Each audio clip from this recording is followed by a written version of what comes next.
সারা বাংলাদেশে চলছে এনসিপি বসন্ত। আজকে একদিনেই গাজীপুর থেকে একসাথে ৬০ জন এনসিপিতে যোগদান করেছেন।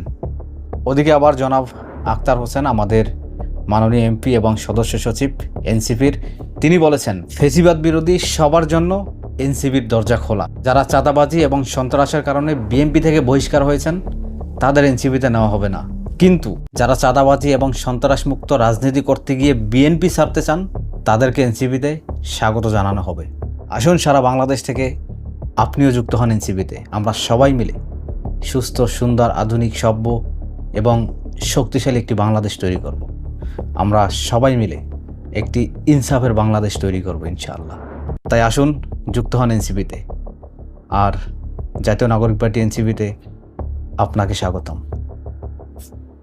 ইনকিলাব জিন্দাবাদ।